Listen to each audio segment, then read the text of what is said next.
우리에게 이루어 줍니다. 아멘. 목적이 이끄는 삶 41 중 세 번째 목적, 우리는 그리스도를 닮도록 창조되었다 중에서 25가 어려움으로 인한 변화라는 제목을 가지고 하나님 말씀 가운데 임하기 원합니다. 모든 문제 뒤에는 하나님의 목적이 있다는 것을 우리가 잊지 말아야 합니다. 그분은 우리의 성품을 개발시키려고 굉장히 많은 상황들을 이용하십니다. 사실 우리는 그리스도와 같이 만드시려고 성경은 보다 상황을 더 많이 사용하십니다. 이유는 간단합니다. 이는 우리가 하루 24시간 동안 어떤 상황이든 그 상황 속에 속해져 있기 때문에 그런 거예요. 네. 우리가 이 세상에서 살 때 많은 문제들을 직면할 것이라고 예수님 분명히 말씀하셨는데 그 누구도 고통에 대한 면역성은 없어요. 완전히 분리되어 있지도 않고요. 그리고 그 누구도 아무런 문제 없이 삶을 순탄하게 살 수 없다고 성경이 이야기해요. 삶은요 문제의 연속입니다. 하나를 해결할 때마다 이거 끝났구나라고 생각했는데 또 하나의 문제가 생겨요. 베드로는 문제를 직면하는 것을 당연한 것이라고 말하면서 베드로전서 4장 12절에 사랑하는 자들아 너희를 시련하려고 오는 불시험을 이상한 일 당하는 것 같이 이상히 여기지 말고 라고 했어요. 이상히 여기지 말아요. 하나님은 우리를 그에게로 가까이 오게 하시려고 문제들을 사용하셔요. 시편 34편 18절에 여호와는 마음이 상한 자에게 가까이 하시고 중심에 통회하는 자를 구원하시는도다 라고 되어 있습니다. 우리가 경험한 가장 깊고 친밀한 예배는 아마도 내가 어려운 상황 가운데 가장 힘든 상황 가운데 드리는 예배일 거예요. 제가 예전에 교회를 갑자기 나오게 되고 개척하게 되는 상황들이 딱 왔을 때 그 다음 주에 그러니까 돌아오는 주일날 갈 데가 없는 거예요. 그리고 이게 모교회를 가자니 부담 주는 것 같고 그리고 여러 가지 상황들 직면해서 어떡하지 고민하면서 있는데 김포의 어떤 교회 우리 지역에 있는 어떤 교회에 한번 가보자 라는 마음 가지고서 갔는데 거기서 하나님과 굉장히 친밀한 그 느낌을 받았어요. 예배 그냥 일상의 예배였을 뿐인데 제 마음 가운데 어려움이 있으니까 하나님을 더 찾게 되는 일들이 있더라고요. 그러니까 마음이 무너져 내려 있었고 또 세상에 홀로 내가 버려진 것처럼 느껴지고 또 아무것도 선택할 수 없고 때로는 심한 고통 속에서 신음조차 할 수 없을 때 우리는 그때 하나님께 얼굴을 돌릴 때가 많아요. 고통 속에서 우리는 가장 솔직하고 마음에서 우러나오는 정직한 기도를 배우는 것 같아요. 왜냐하면 이렇게 얘기하잖아요. 살려주세요. 살려주세요. 고통 속에 있을 때 우리는 형이사학적 그러니까 하나님 전능하시고 전지하시고 뭐뭐하시고 부재하시고 하신 하나님 뭐뭐하시기 때문에 이렇게 안 해요. 우리가 우리 인생 가운데 너무 힘들 때 마치 배에서 우리가 조난을 당할 때 어떻게 합니까? 조난 당하면 물에 빠지잖아요. 물에 빠지고 다행히 구명조끼라도 입고 있으면 그래서 물 위에 둥둥 떠가는데 구조선이 이렇게 지나가고 있는데 뭐라고 해요? 나는 어디에서 사는 누구인데 나는 무슨 직업이 있고 무엇을 하기 원하며 그래서 살려주셔야 합니다. 이렇게 얘기하지 않잖아요. 살려주세요. 그러지. Help me, help me 그러잖아요. 그거에만 집중하는 거죠. 사실 맞아요. 그럴 수밖에 없는 거죠. 조니 에릭슨 타다가 이렇게 얘기해요. 삶이 잘 풀릴 때 우리는 예수님을 아는 지식으로 슬쩍 넘어갈 수도 있고 그분을 모방하고 인용하고 그분에 대해 이야기하면서 넘어갈 수도 있다. 하지만 고통 속에서만이 우리는 예수님을 알게 될 것이다. 우리는 고통 속에서 다른 방법을 통해서는 배울 수 없는 하나님에 대해서 배우게 됩니다. 하나님은 요셉을 감옥에 갇히지 않고도 하실 수 있었어요. 다니엘이 사자굴에 가지 않도록 하실 수도 있고요. 예레미야가 구덩이에 던져지지 않도록 하실 수도 있고요. 바울이 담배가 세 번이나 부서지는 것을 막을 수도 있었어요. 또 다니엘의 친구들이 불타는 아궁이에 던져지는 것도 막을 수 있으셨어요. 하지만 그 하나님은 그렇게 하지 않으셨어요. 하나님은 그 모든 문제가 일어나도록 하셨어요. 그 결과 그들은 모두 하나님께 더 가까이 가는 일들이 있었어요. 우리는 감당하기 어려운 환난을 통해 삶의 소망조차 없었습니다. 마음속에서는 사망 선고를 받았다는 느낌마저 들었습니다. 그러나 이렇게 된 것은 우리 자신을 의지하지 않고 죽은 자를 살리시는 하나님을 의지하도록 하기 위해서였습니다. 라고 고린도후서 1장 8절부터 9절에 말해요. 우리는 하나님만 있으면 된다는 사실을 우리가 가진 것이 하나님밖에 없을 때가 돼서야 이제 그것을 느끼게 되는데 그 문제가 왜 일어났는지와는 상관없이 우리에게 닥친 어떤 문제도 하나님의 허락 없이는 일어날 수가 없어요. 하나님의 자녀의 삶에 일어나는 모든 것들은 아버지께서 먼저 한번 이렇게 검토가 끝나신 거예요. 그리고 사탄이나 다른 것들이 악하게 사용하려고 할 때도 하나님은 그 모든 일들을 선을 위해 사용하신다는 거예요. 그러니까 우리가 길을 가고 있는데 목적지에 가기 위해서 직진으로 갈 때가 있고 직진으로 쭉 가면은 목적지에 가는데 우리가 저기 바닷가가 있네. 그래서 직진하지 않고 바닷가 보러 갔다가 이렇게 돌아올 수도 있는 거고, 그렇죠? 저기 계곡이 있네. 하고 이렇게 돌아갈 수도 있는 거잖아요. 네. 근데 잘 생각해 보세요. 제가 군대 있을 때 완전 공작 20kg 이렇게 총도 메고 한 40kg 전체 40kg 들고선 딱 가고 있는데 직진으로만 가면 참 좋은데 군인들이 직진으로만 가나요? 어디 잠깐 들렸다가 오고 저기 들렸다가 가고 5분간 휴식하면 좀 쉬고 그렇게 하잖아요. 근데 그러면서 시간을 끌어요. 왜 모든 것이 훈련의 일부니까. 그러나 어디로 가요? 목적지까지 가잖아요. 목적지까지 가는 거. 자, 그렇기 때문에 우리의 목적지는 어디예요? 영원한 천국이란 말이에요. 네, 영원한 천국이에요. 그 영원한 천국을 향해서 가는데 우리는 그 영원한 천국에 그냥 편하게 가게 하시면 어때? 라고 생각할 수도 있죠. 네, 그 나머지 이유는 나중에 얘기하겠지만 중요한 것은 그 영원한 천국에서 우리가 큰 상급을 받게 하기 위한 일종의 트레이닝 과정이라고 생각해야 돼요. 모든 것이 하나님 주권 속에서 모든 것을 하나님은 통제하고 계시기 때문에 모든 뜻밖의 사건들은 우리를 위한 하나님의 계획일 뿐이라는 것을 우리가 인정할 줄 알아야 합니다.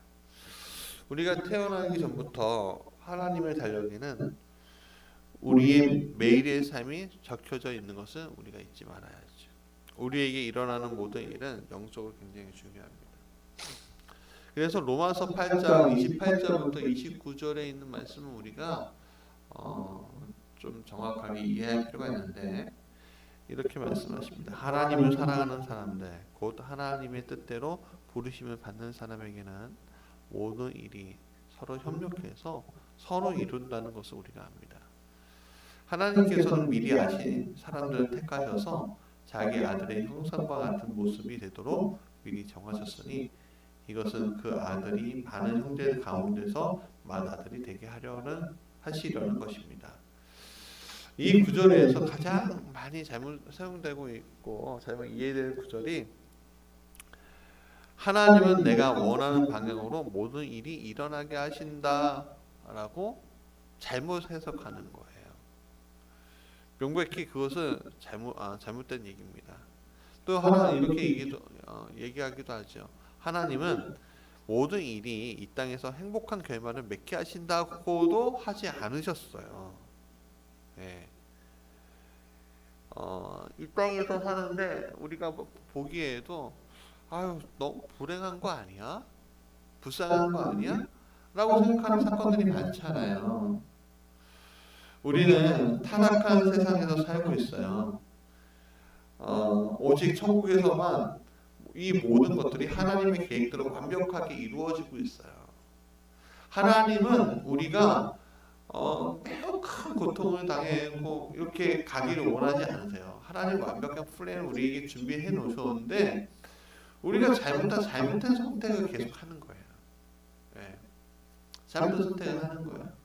우리에게 좋은 아름다운 자녀를 주시고 이 자녀를 통해 하나님 영광 받기 원하셔서 플랜을 다 짜고 했는데 그 플랜을 맡은 자가 청지기로서의 역할을 하지 않고 자꾸만 자기 욕심대로 자기 생각대로 자기가 원하는 대로 하다가 실패하는 경우들이 굉장히 많다는 거예요. 얼마 전에 어저께도 말씀드렸지만 3살 난 두세 살 난 아이를 딸이 낳은 아이야 바꿔치기 한 외할머니 이야기 아시잖아요. 자기가 낳은 딸이 부끄러우니까 자기 딸이 낳은 딸하고 바꿔치기 하고 그 딸의 아이를 어디에 뒀는지도 모르게 버려놓고 그리고 자기가 낳은 딸이 키우게끔 했는데 이 딸이 마음에 안 들어하고서 버리고 가고 근데 아이가 너무 이쁘고 순하게 생겼더라고. 근데 그 아이를 버린 거야. 이게 말이 안 되잖아요. 이해가 안 가잖아요. 근데 자꾸만 사람들이 그런다니까요. 근데 경중이 다른 거죠. 경중이 우리도 아이를 사랑하는 마음이 없을까요? 근데 아이는 그러니까 태어난 것들 자체는 얼마나 아름답게 태어나요. 근데 문제는 뭐냐면 그것을 맡아하고 청지기로서의 내 인생의 청지기, 또 내 가족의 청지기, 내 주변의 청지기로서의 삶을 하나님이 살게끔 하셨는데 자꾸만 청지기가 어디 농지에도 안 오고 작물도 안 기르고 자꾸 감나무에 앉아갖고 감 떨어지기 모르니까 입만 벌리고 그러는 인생을 사니까 계속 문제가 일어나는 거죠. 그래서 너가 똑바로 살아야 돼. 똑바로 살아야 돼. 주인이 언제 올지 몰라. 주인이 언제 올지 몰라. 하고 경고를 계속 주는 거예요. 네. 그래서 마태복음 6장 10절에 뜻이 하늘에서 이루어진 것 같이 땅에서도 이루어지리이다. 라고 예수님은 기도하도록 하셨어요. 그래서 로마서 8장 28절과 29절을 우리가 좀 구절별로 보아야 하는데 맨 처음에 이렇게 얘기해요. 우리는 압니다라고 시작하고 말씀을 시작해요. 우리는 압니다 라고 시작하는데 이건 뭐냐면 어려울 때 우리가 갖는 희망은 긍정적인 사고나 소원 혹은 단순히 바라는 것에서 오는 것이 아니다. 그것은 하나님이 우주를 통치하시고 우리를 사랑하신다는 진리에 바탕을 둔다는 거예요. 두 번째는 하나님을 사랑하는 사람들, 곧 하나님의 뜻대로 부르심을 받는 사람에게는 이 구절은 이 약속은 모든 사람을 위한 것이 아니라는 거예요. 예. 하나님의 자녀들만 받는 거예요. 하나님의 반대편에 서 있고 자신의 방법을 고집하는 사람들에게는 모든 것이 악하게 움직이게 된다는 거예요. 내가 사회에서 내가 이 정도 역할을 하고 선하게 행동하려고 해 라고 하지만 그것을 자기만 그렇게 생각하고 하는 게 아니라 어떤 사람은 그걸 악하게 이용한다니까요. 또 모든 일이라고 되어 있는데 우리의 삶에 대한 하나님의 계획은 우리에게 일어난 모든 것, 실수, 죄까지도 우리의 상처까지도 포함하고 있거든요. 우리가 뭐 엄청난 빚을 진다든가 질병에 걸린다든가 때로는 사랑에 상처가 생겨갖고 이혼한다든가 또 사랑하는 사람이 죽는다든가 근데 그 모든 것까지도 하나님은 악한 것에서 잘못된 것에서 선으로 이끌어내셨어요. 갈보리 십자가 언덕이 그거예요. 그래서 뭐예요? 협력하여 구버전에서는 합력하여라고 되어 있는데 이것은 각각이나 독립적인 것이 아니라는 거예요. 우리의 모든 사건들은 하나님의 계획 안에서 조화를 이루어요. 내가 잘못된 길로 빠지면은 돌아올 수 있게끔 계획을 다시 짜 놓으시는 거예요. 플랜을. 그러면은 여러분 편한 길로 쭉 갔다가 잘못 빠져갖고 다른 길로 가고 너무 좋아. 그래서 딱 보니까 일행이 저만큼 더 앞서가는 거야. 그거 어떻게 하죠? 대각선으로 재빨리 가려고 하잖아요. 경쟁하려고 하는 마음이. 그럼 대각선으로 지름길로 딱 가는데 그럼 어떻게 합니까? 좋은 길이 펼쳐지나요? 돌뿌리도 걸리고 길도 아닌데 모래면 모래 푹푹 빠지고 때로는 물도 건너야 되고 하면서 그 길로 가는 거예요. 어떤 사람은 그냥 편한 길로 쭉 가는데 그렇지만 같이 가지 않으면 안 되니까 하나님은 또 그 길을 만드시는 거지. 예, 새로운 길에. 그러니까 가게 하지만 그게 조화를 이루게끔 만드는 거예요. 그러니까 그것들은 모두 독립된 사건이 아니라 상호 의존적으로 작용을 하게끔 만들어 준다는 거죠. 우리가 떡을 만들려면 쌀가루가 있으면 됩니까? 쌀만 있으면 됩니까? 아니죠. 쌀을 빻아야죠. 불리고 그런 다음에 좀 끈적끈적 이렇게 뭉칠 수 있게끔 기름을 넣어야 되고 그런 다음에 어떻게 합니까? 그러니까 저는 떡을 만들어 본 적이 없으니까 과정을 잘 모르겠지만 뭉쳐야 되고 그런 다음 떡을 또 이렇게 해야 되겠죠. 떡방아 해야 되고 그래야지 떡이 나오는 거 아니겠습니까? 예? 그러니까 이게 상호 의존적으로 뭔가가 필요해요. 따로 먹으면은 쌀가루만 먹으면 안 되고요. 거기에 쓰이는 기름을 따로 먹으면 안 돼요. 몸에서 다 섞이겠지만 입속으로 들어가는 건 맛 없겠죠, 그렇죠? 네? 자, 우리의 잘못된 것들을 하나님께 맡기면 하나님은 그것을 다 엮어서 맛 좋은 음식으로 만들어요. 그래서 그것을 우리는 선을 이룬다. 자, 선을 이룬다고 얘기는 하는데 삶의 모든 것이 좋다고 이야기하지 않으셨어요. 하나님은 이 세상에서 일어나는 대부분의 일은 악하고 나빠요. 하지만 하나님은 악에서 선으로 이끌어내는 것을 전공으로 하시는 분이에요. 왜냐하면 하나님은 선하시잖아요. 예수님의 족보를 마태복음 1장에서 얘기하는데 네 명의 여자가 등장하는데 이 네 명의 여자가 보통의 여자분들이 아니에요. 첫 번째 다말이 있죠. 두 번째 라합이 있고요. 세 번째 룻이 있고요. 네 번째는 바세바예요. 자, 다말은 어떤 사람이에요? 시아버지의 유다를 꿰어서 임신했어요. 자, 라합은요, 여리고의 창녀였어요. 룻은요, 이방 여자였어요. 바세바는요, 다윗과 간통을 하고 결국 남편을 죽게 만들어버린 여자였어요. 예수님은 온전하게, 순수하게, 깨끗하게 이 땅에 오셨다고 하지 않으셨어요. 예수님 족보는 그렇지 않아요. 이런 것들은 내세우지 않아도 되는, 굳이 우리는 숨기고 싶은 것들인데, 그러나 하나님은 이 죄악으로부터 선을 이끌어내셨어요. 예수님은요, 그 핏줄로부터 나오셨어요. 하나님의 목적은 우리의 문제, 고통, 그리고 우리의 죄보다 더 크다는 것을 잊지 말아야 돼요. 그래서 하나님께서 미리 아신 사람 택하셔서 자기 아들의 형상과 같은 모습이 되도록 미리 정하셨으니 하는데, 자, 모든 일에는 위대한 디자이너가 있습니다. 우리의 삶은 우연, 운명, 운의 결과가 아닙니다.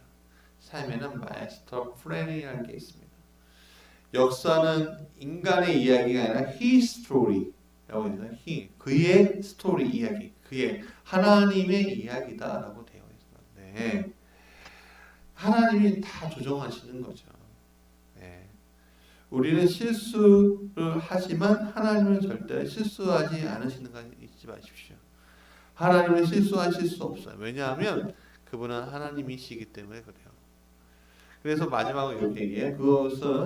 이것은 그 아들이 많은 형제 가운데서 맏아들이 되게 하려는 것입니다. 그러면 그분의 목적은 뭐냐?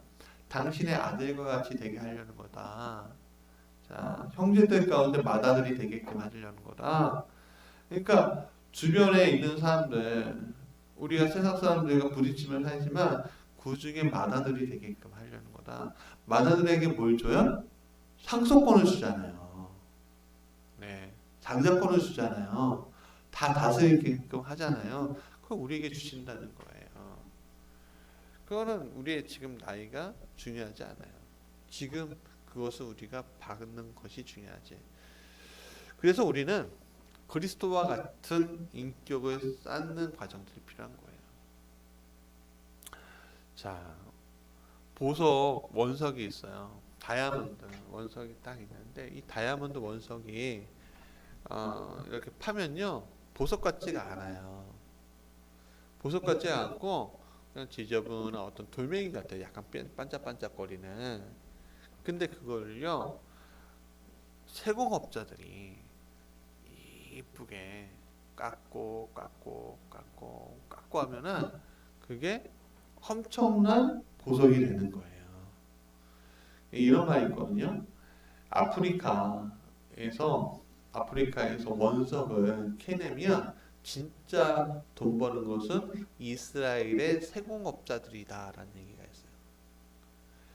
그리고 보석의 전문 세공은요, 아프리카 뭐 이제 콩고 같은데 에서 자원이 굉장히 많은데 그 자원을 헐값에 팔아요. 팔면은 이게 이스라엘로 가고 돈이 부가가치가 엄청나게 떠올라가고 전 세계로 파고 든다는 거예요. 그러니까 오늘 우리가 원석이거든요. 그 원석을 어떻게 합니까? 아름답게 깎아야죠. 원석을 많이 다치지 않게, 더 반짝반짝거리게. 그리고 거기다 반지 할 거면은 반지 그에다 붙여놔야 되고, 그렇죠? 망가지지 않게 붙여놔야 되고, 목걸이 할 거면 또 그렇게 붙여놔야 되고. 근데 이제 때로는 이 보석을 깎아내는데 그 어떨 때는 그 뭐예요? 뭐 망치와 끌 같은 걸로 이렇게 하는데 너무 단단하면 뭐예요? 어떻게 해요? 큰 해머가 필요할 때가 있고요. 때로는 드릴을 이용할 때가 있어요. 너무 단단하면. 그러니까 잘못된 거, 그러니까 불순물이 막 섞여 있으면. 그러니까 그 보석을 아름답게 만들기 위해서 하나님은 모든 것을 다 사용하신다는 거예요. 모든 도구를. 모든 문제는 인격을 쌓을 수 있는 기회인 것을 놓치지 말아야 합니다. 그 문제가 더 어려울수록 영적인 근육과 도덕적인 섬유 조직을 만들 수 있는 잠재력은 커져요. 로마서 5장에 말합니다. 우리는 이러한 어려움들이 인내를 낳는 것을 안다. 그리고 인내는 인격을 낳는다. 겉에서 일어나는 일들은 우리 내면에서 일하는 것보다 중요하지 않습니다. 우리 내면이 더 중요해요. 우리가 겪는 상황은 일시적인 거지만 우리의 인격은 영원하다는 것을 우리가 잊지 말아야 합니다. 성경은 때때로 시험을 불순물에 태워버리는, 없애버리는 정제소와 같은 불의 비교하는데 베드로전서 1장 7절에 이렇게 말씀하십니다. 하나님께서는 여러분의 믿음을 단련하셔서 불로 단련하지만 결국 없어지고 마는 금보다 더 귀한 것이 되게 하시며 예수 그리스도께서 나타나실 때 여러분에게 칭찬과 영광과 존귀를 얻게 해 주십니다. 라고 분명히 말씀하고 있습니다. 우리의 믿음이 깨끗할 때 사람들은 우리 안에서 예수 그리스도의 모습을 볼 수가 있습니다. 그래서 야고보서 1장 3절은 말씀하셔요. 여러분은 믿음의 시련이 인내를 낳는다는 것을 이미 알고 있습니다. 라고요. 하나님이 우리를 예수님과 같이 만들고 싶어 하시기 때문에 그분은 우리가 예수님의 경험하신 것과 같은 경험을 하게 하실 거예요. 때로는 외롭게 하시고요. 또 스트레스를 받게 하시고요. 유혹도 받게 하시고 비난과 거절 그 수많은 문제들을 겪게 하시겠죠. 그래서 히브리서 5장에 이렇게 얘기해요. 예수님 고난으로 순종함을 배워서 온전하게 되었다. 자, 하나님은 왜 당신의 아들이 겪는 고통에서 왜 우리를 제외시켜주지 않으실까? 로마서 8장 17절에 그 근거가 있는데 자녀이면 상속자이기도 합니다. 우리가 그리스도와 함께 영광을 받으려고 그와 함께 고난을 받으면 우리는 하나님이 정하신 상속자요. 그리스도와 함께 더불어 중요해요. 공동 상속자입니다. 무슨 상속자야? 공동 상속자래요. 그래서 그러면 이제 나와요. 그러면 이 문제를 어떻게 대처해야 되냐? 예수님처럼 문제를 대처하라는 거예요. 어려움이 오면. 그럼 예수님 어떻게 대처하셨죠? 우리가 겪는 문제들이 자동적으로 하나님이 의도하신 결과를 가져오지 않아요. 많은 사람들은 나아지기보다는 굉장히 비통해하고 성장하지 않아요. 굉장히 성장하지 않아요. 우리는 예수님과 같은 방법으로 대처해야 한다고 성경은 말하는데 우선은 중요한 게 기억해야 되는 게 하나님은 항상 선해. 하나님의 계획은 항상 선하다는 거 우리가 잊지 말아야 돼요. 하나님은 우리에게 가장 좋은 것이 무엇인지 아시고 우리가 가장 관심 있어 하는 것을 기억하셔요. 예레미야는 말해요. 하나님은 예레미야에서 29장 11절에 이렇게 말씀하시는 나 여호와가 말하노라 너희를 향한 나의 생각은 내가 아나니 재앙이 아니라 곧 평안이요 너의 장래에 소망을 주려 하는 생각이다.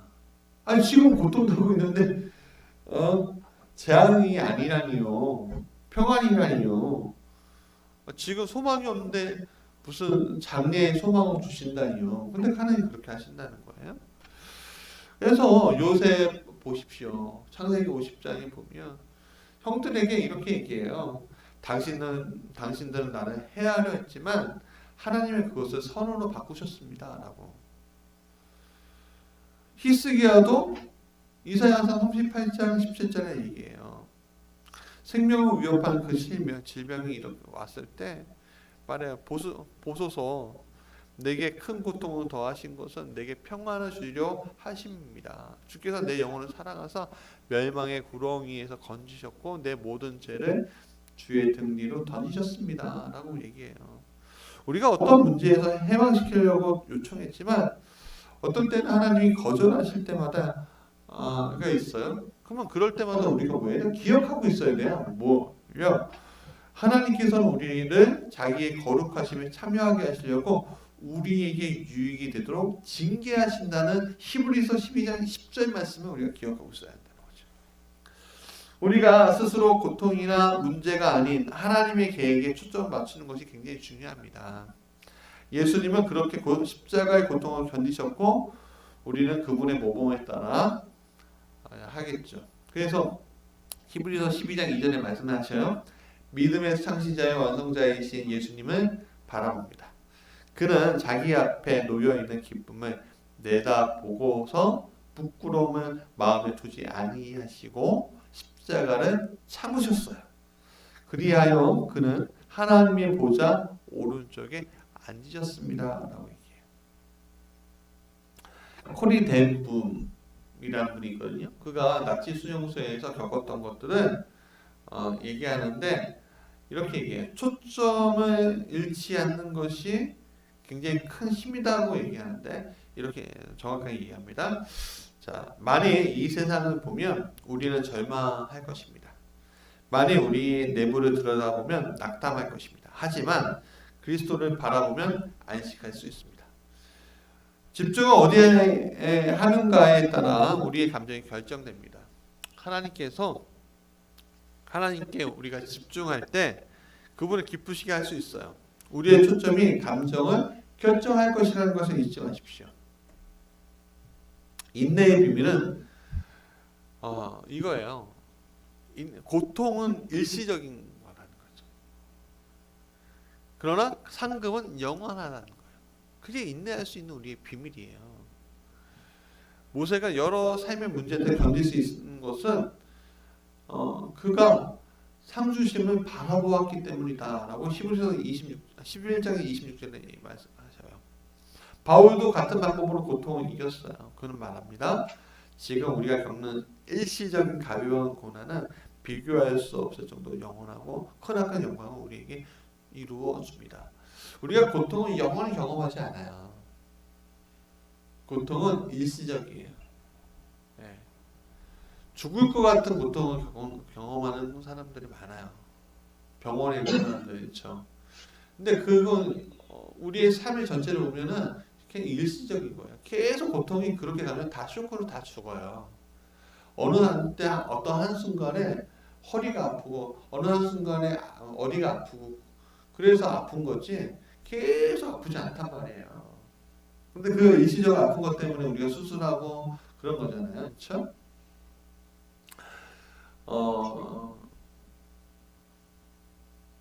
우리가 그것을 통해서 그 고통과 아픔을 통해서 인내를 배울 수 있다면 우리는 좋을 텐데 그 인내는 하나님의 상이 엄청난 것을 알 때만 우리에게 준단 말이에요. 우리가 단기적인 생각에 굴복하지 말아야 돼요. 마지막 결과에 초점을 맞춰야 돼요. 저희가 우리 아이에게 이것 좀 공부해봐라 했더니 한 3번 나가고 네 번째 되니까 피곤해요 못 가겠어요 막 그래. 그래 한번 쉬어라. 한번 쉬니까 그 다음번에 또 가는데 어저께 그렇게 얘기해 안 하면 안 돼? 그렇게 얘기하는 거예요. 그 아이가. 그리고 제가 그랬어요. 끝까지 해. 그래 갔어. 왜냐면 그 아이는 지금 이게 내가 뭐 하는 거야. 나 영어 공부해야 되고 수학 공부해야 되는데 내가 이런 컴퓨터로 디자인 공부하는 이유가 뭐야? 그러니까 나중에 알겠죠. 지금은 몰라요. 왜? 지금 내가 왜 이걸 해야 되는지 몰라요. 그러나 나중에 걔가 그것을 응용하는 때가 언젠가 오겠죠. 그러니까 우리가 단기적인 생각에 굴복하지 말아야 돼요. 마지막 결과에 초점을 맞춰야 돼요. 로마서 8장 17절부터 18절에 이렇게 말씀하십니다. 우리가 그와 함께 받을 영광을 우리가 그와 함께 영광을 받기 위하여 고난도 함께 받아야 될 것인가? 생각한데 현재의 고난은 장차 우리에게 나타날 영광과는 좋게 비교할 수 없다. 자, 그래서 이렇게 우리가 생각해야 합니다. 기뻐하며 하나님께 감사드려야 합니다. 성경은 말합니다. 범사에 감사하라. 이는 그리스도 예수 안에서 너희를 향하신 하나님의 뜻이다. 이것이 어떻게 가능할까요? 하나님이 우리에게 모든 상황에서 감사하라고 말씀하지 않으셨어요. 모든 상황에서 감사하라고 말씀하셨어요. 모든 상황에 대해 감사하는 게 아니라 모든 상황 속에서 감사하는 거예요. 모든 상황 속에서. 네. 하나님은 불의, 죄, 고통 또 그런 결과들에 대해서 감사할 것을 기대하지 않으세요.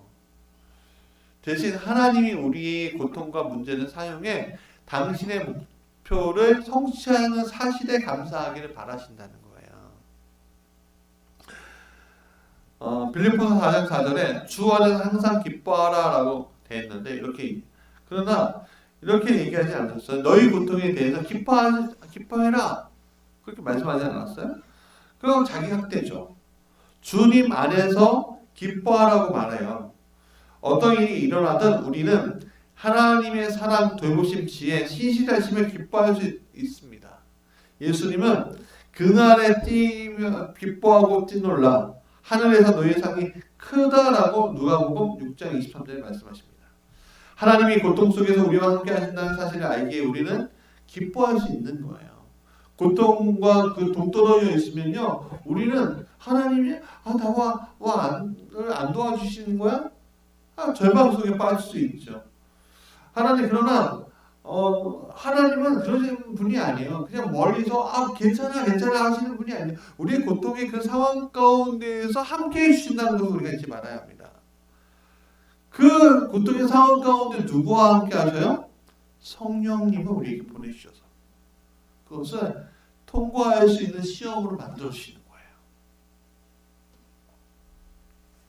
그러니까 우리가 마지막으로 뭐예요? 포기하지 말아야 되는 거예요. 인내하면서 끝까지 버티래요. 자, 이는 너희 믿음의 시련, 이 인내를 만들어내는 줄 너희가 압니다.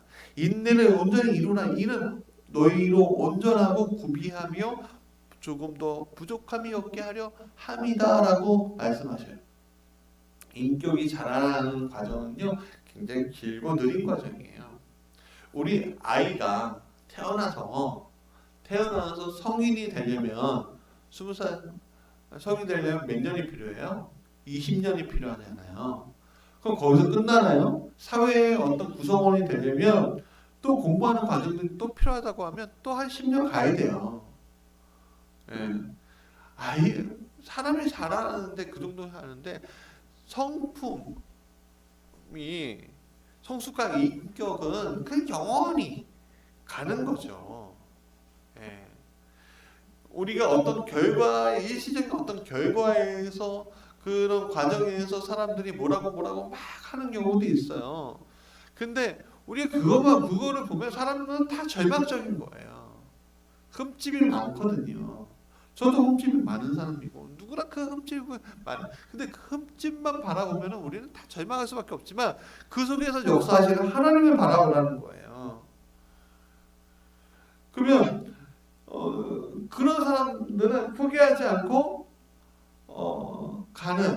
포기하면 쓸모없는 고통만 당하는데 그냥 회피하지 않고 부딪히는 인생을 사는 사람들은 저를 위로해 주셔야만 합니다라고 말하지 않고 당신을 더욱 닮게 해주세요라고 기도의 방향이 바뀌어버리는 거예요.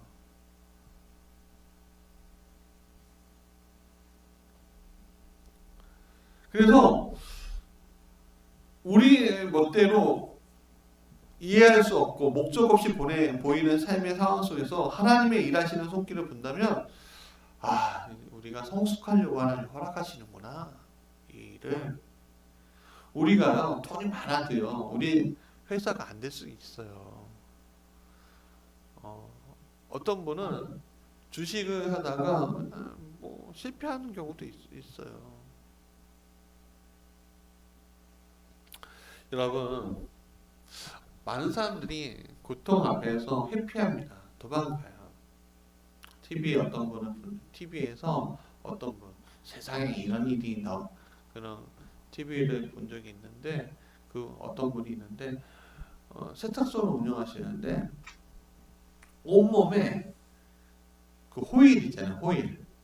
호일을 뒤에다가 노란색 테이프를 쫙 바르고서 몸에 이렇게 다 감싸는 거예요. 그리고 그 가게 있잖아요. 가게에 다 그 호일을 붙여놓고 더 찌덕질하게 이렇게 붙여놓는 거예요. 왜 그래요? 그러니까는 전자파를 방어하기 위해서래. 그거를 그 사람 레이저라고 얘기하더라. 그런데 이 사람이 왜 이런 일이 일어나는가? 해고 취재를 하는데 조금 친해지니까 말을 하는 거야. 이분이 뭐라고 하냐면 결국에는 이렇게 얘기해. 내가 소시적에는 돈도 막 엄청난 돈을 번 적이 있었다. 예. 그렇지만 구체적으로 얘기해 달라니까 구체적으로 얘기하지 않더라.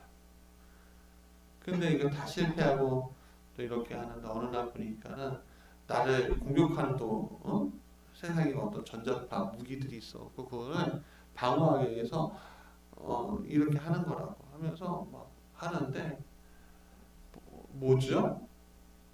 세상의 회피, 문제에 대한 회피, 나만의 공간에 빠져갖고 헤어나올 생각을 안 하더라 이거죠.